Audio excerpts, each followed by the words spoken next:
दोस्तों, चंद्रयान 3 की ऐतिहासिक सक्सेस को सिर्फ 2 हफ्ते भी पूरे नहीं हुए थे और यहाँ इसरो एक बार फिर से इतिहास रचने जा रहा है। पर आखिर आदित्य L1 करने क्या वाला है, क्योंकि सूरज पे तो वो लैंड कर नहीं सकता। तो आइए जानते हैं इसरो के सूर्ययान मिशन के आदित्य L1 के बारे में। 3, 2, 1, 0।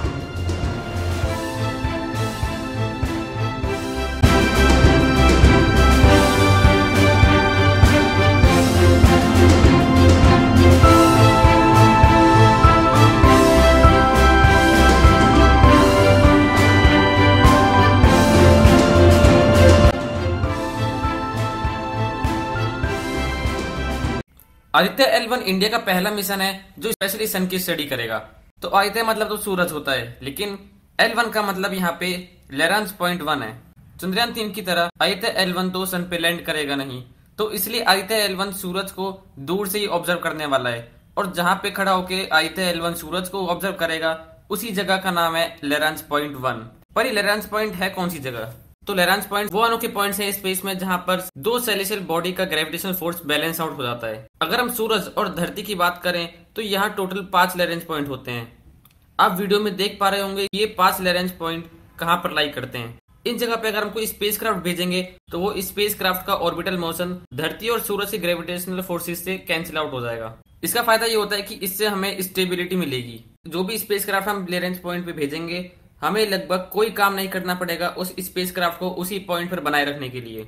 इससे स्पेसक्राफ्ट का फ्यूल बचेगा और वो स्पेसक्राफ्ट धरती के रेवोल्यूशन के साथ साथ घूमता रहेगा, कुछ इस तरह। इससे पहले भी काफी एजेंसीज ने सन की तरफ लैरेंज पॉइंट्स पर अपने इंस्ट्रूमेंट्स स्पेसक्राफ्ट में भेज रखे हैं, जैसे सोलर एंड हेलियोस्फेरिक ऑब्जर्वेटरी यानी कि सोहो।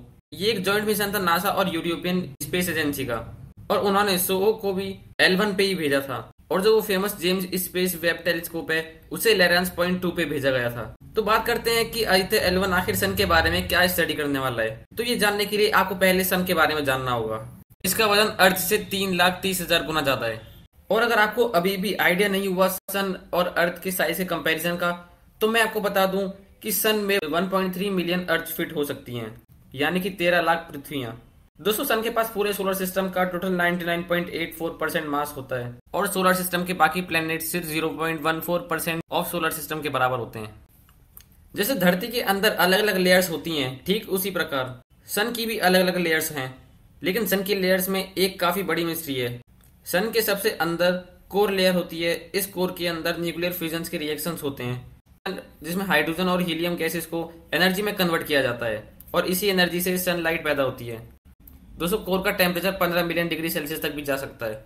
इसके एकदम बाहर होती है रेडिएटिव जोन। तो सन का 70% रेडियस रेडिएटिव जोन से ही बना होता है।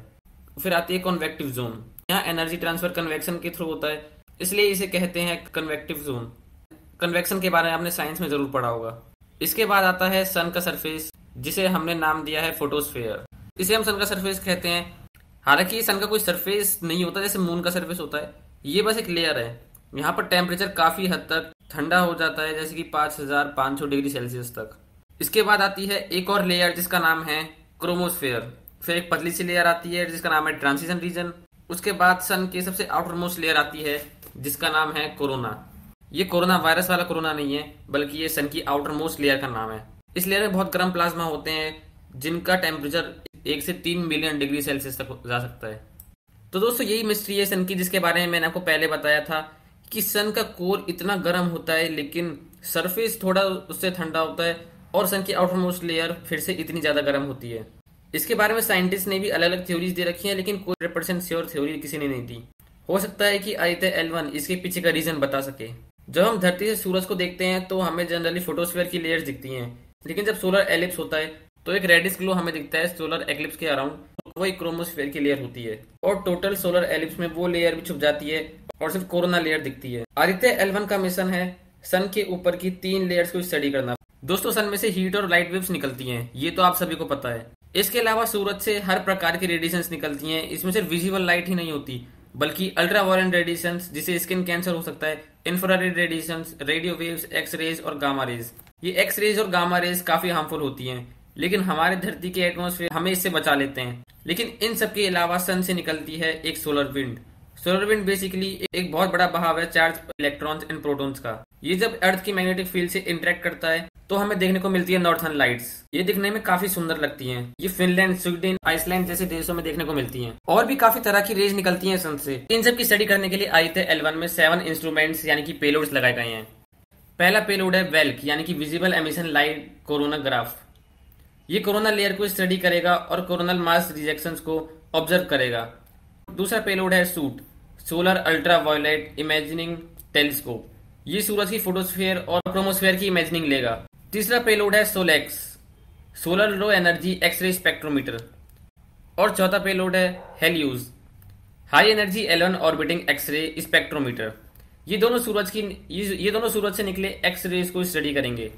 पांचवा है एस्पेक्स यानी कि Aditya solar wind particle experiment.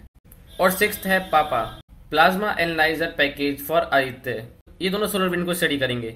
और आखिरी पेलोड है मैग यानी कि magnetometer on board Aditya L1। इसका काम है मैग्नेटिक फील्ड लाइन को मेजर करना जो L1 पॉइंट्स पे आ रहे हैं। तो इन सातों में से 4 पेलोड्स डायरेक्टली सूरज को स्टडी करेंगे और बाकी 3 पेलोड्स L1 पॉइंट के आसपास मेजरमेंट लेंगे।